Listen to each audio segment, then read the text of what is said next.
Welcome guys. Welcome to Cypress tutorials. This is your instructor Rahul Shetty. As title says, you will get scratch level explanations on each and every topic which we gonna learn from this course. Okay? First things first. What is Cypress? So Cypress is the next generation front-end automation testing tool built for the modern web applications. So we already know that there are many automation tools in the market like Selenium, QTP, Protractor, which are predominantly in use. Then why another automation tool called Cypress came into existence? What special this does for us? Okay, let's check out their official website to understand why this is unique and special from other automation testing tools. Just search for Cypress testing and then you will be prompted to their official website cypress.io. Okay, let's go to their official documentation, but you can read here. It's fast, easy and reliable testing for anything that runs in a browser. Nice. So in a nutshell, why Cypress? They were claiming that Cypress addresses the key pain points where developers and QA engineers face when testing modern applications. So there are some pain points we have with our existing automation set, right? Like synchronization issues and test will inconsistently fail due to not availability of element, and there are many issues. So Cypress came up with an architecture to address all those key pain points what we are currently facing with our automation tools. So let's try to understand what are the steps Cypress have taken to fix all those pain points. So let me go back to my Word document. So now we will understand where it stands as unique compared with all other automation tools right now we have in the market. So first one, Cypress automatically wait for command and assertions before moving on. No more asynchronization errors. So basically, if you want to click on any link, how does it work with automation without Cypress? So it just tries to click, but if that link is disabled, let's say that after few seconds the link will get enabled, your existing test will generally fail, complaining that that is not in clickable mode. But whereas in Cypress, it intellectually check out for the state of this link. Okay, when it understands that it's already in disabled mode, then it will wait to check whether this will turn into enabled mode so that Cypress can click on it. So this intelligence is automatically taken care by Cypress. Now, if you want to achieve same in Selenium or Protractor, you explicitly have to mention wait, saying that wait until that link got enabled or element is visible mode. But whereas in Cypress, when it tries to identify any link or button, if it's not found, it will go and check in the HTML that whether the link is in disabled state or it's not in visible mode. And if it's not in visible mode, it will check whether there are any animations loading on your browser. If it sees any animation loading icon, then it assumes that because of the loading, that link is not a still visible mode, and it will wait until that animation loading is done. So it will intelligently behave to identify the elements. It will just not simply fail your test if it is not in expected mode. It will wait to test to come into that expected mode. Okay, again there is some timeout for each command. By default you have 4 seconds timeout. So Cypress does all this work in the 4 seconds. If it could not find the element in that particular 4 seconds, it failed. But in these 4 seconds it has some intelligence to work on.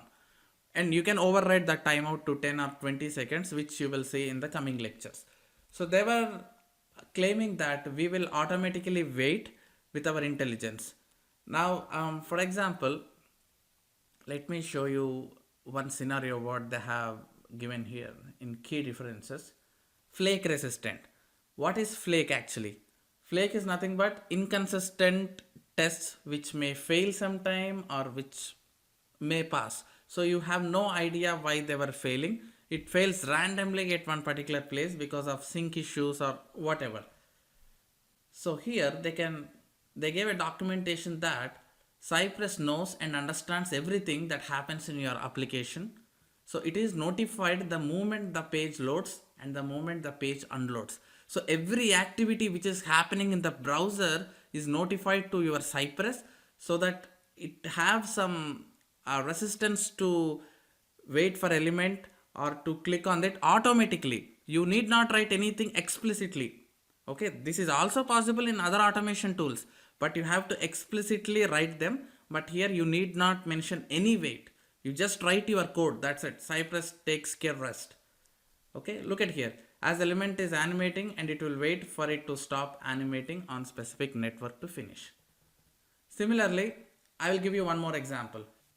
If your element is hidden, now let's say this is the checkbox I want to click, but if I open the drop down, this drop down is replacing that checkbox and made that checkbox hidden, right? So using the automation tools like Selenium or Protractor, now you cannot click on the checkbox. You will get failure saying element not interactable.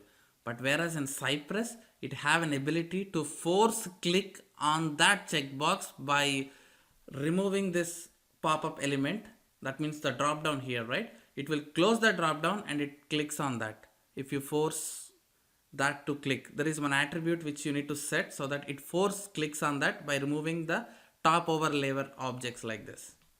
So this is the intelligence Cypress brought us. So that really helps us to solve few of our pain points what we face with our current automation tools. And next, ability to test edge test cases by mocking the server responses.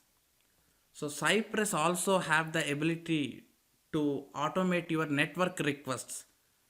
Okay, so when we say front-end automation tool, we were in assumption that it helps only in automating your front-end UI. But with Cypress, you can also handle your API validations. So Cypress have an ability to listen what all API calls are being happening when you perform actions on your front-end browsers. So now it can mock the response whatever you are getting from your API. Now for example, let me go to their official website Cypress, and if you try to log in, it's asking use GitHub or Google credentials. Okay, so these are external services. So Cypress is injecting external GitHub service so that when you click on this link, the details of your user ID and password were sent to GitHub servers, and GitHub gives the response back with authentication token, and with that you will be able to log in. Okay, that's how it happens in the backend. But let's assume that GitHub service is down. So when you click on this link, then you should get a message saying that GitHub service is down currently, please try later. So your developer have written code for this web application in such a way that whenever this service is failing with a 404 response, you will see an error message here. So how do you test this scenario? So in real time, we generally say that this is not right candidate for automation, because how can we control GitHub server? And we never know when they will be down, right? So how you can test from automation? It's not possible. But whereas in Cypress, you have the ability to manipulate and alter your network requests and responses. So from your code, instead of getting real response, you can inject mock response on your browser and make that environment ready that GitHub is getting failed, so that error message can display here. Okay, so it have an ability to stop the original response and inject fake response. So you can send a fake response of 404 so that will be rendered on the browser, and when your application detects that fake response, then it prints error message here, right? Saying that GitHub is down. So edge test cases, out of box testing can also be done with the Cypress. Okay, so how it supports Network request and all I will soon explain in my next lecture on Cypress architecture. And one more important thing, Cypress takes snapshots when your test run. This is very cool feature and you will really love this. Now, I will just show a sample. In general, you will learn all this when we get deep dive into our lectures. Now, for example, I am running this test. Okay, so it completes the run. Thereafter, if you want to know what happened at each and every step after the test execution is done, you can clearly debug from this test runner. Let me show you. Now the test is executed and these are different commands. The Cypress, we have written a code to replicate these commands. Don't worry about this coding. We will do all this in our coming lectures. I'm just showing the benefits of it. Now, if I want to type Bob in the name field, look at here. When I click on the get, it's clearly giving screenshot that this particular object is getting highlighted. And when I move to type command, it's highlighting with the red pin that something is typing there. So if you want to know what is typing there, it have before and after windows. So before it's nothing and after it typed Bob. Concentrate that edit box. So it have taken screenshot before hitting that Cypress command and after hitting that Cypress command, so that you can see what happened for each and every step of your code with screenshots. This is automatically taken by Cypress. But whereas with our current existing automation tools, you have to write a customized code if you want a screenshot at any particular place. So after clicking on the shop button, it will also tell that page loaded and then we landed in this page, and thereafter every step. Now I have actually grabbed the 4 products. You can look at here the 4 products being highlighted, and then out of 4 I selected the third one, and you see that that particular last one is getting highlighted because I gave the method called EQ. And then when I click on that, and before click I am in this page, but after click the item will be added in the cart. So like this every page screenshot is taken, and you will really love once we start designing our test cases. Okay, so that's one of the great feature you have with Cypress, and also because of its architectural design. So the way Cypress is designed is whole different from any other automation tool. I will soon explain the architecture of Cypress versus Selenium in the next lecture, and you will understand how Cypress is able to do all these things like mocking the server responses, calling the network requests, automatically waiting for commands. You will soon understand that's all happening because of the way it architecturally designed. Next, view videos of your entire test execution. This is again the greatest feature. So Cypress have one component called dashboard where you can configure your tests to integrate with the dashboard. So once your test execution is done, you can watch the video of your each and every test in the dashboard. So automatically after test is completed, it will generate a video for each and every test. So this will really help us to debug and fix all the flaky things wherever we see in our test execution, isn't it? So all these are the unique and which only available in Cypress. There are few more features which I will eventually talk in my core concepts, because even if I tell now, you may not correlate and understand how exactly that is beneficial for us. So once we progress in lectures, we can understand on that. And also you should know that Cypress is built on Node.js runtime environment, and you will get a package as a npm module. It's not like a jar.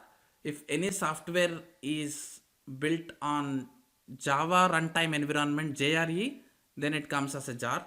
But Cypress is built on Node runtime environment, so we will get Cypress as an npm module to download into our machine.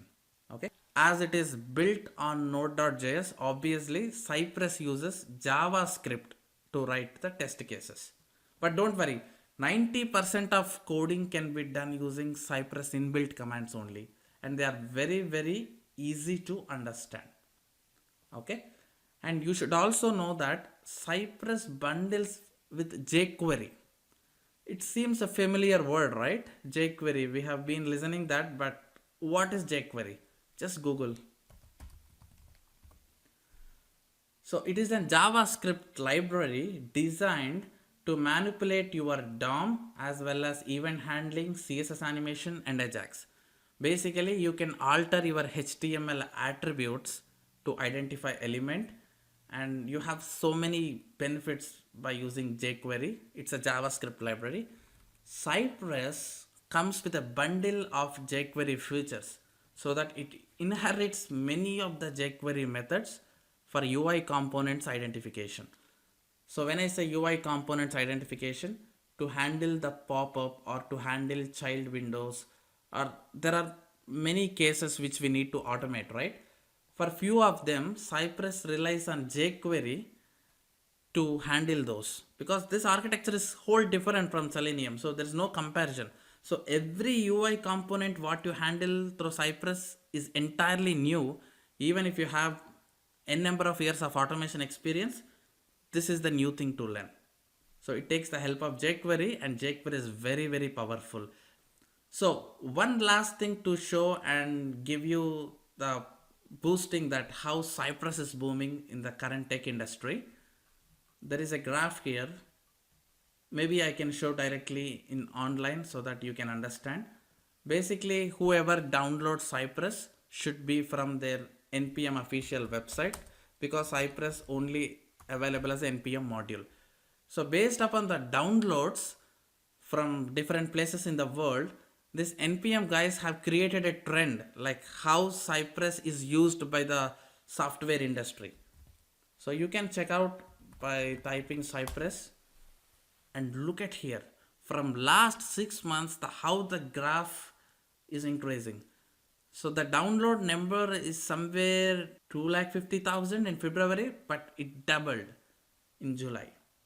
So every month the downloads are getting doubled across the world. So this proves that how Cypress is booming and how people are looking towards this tool.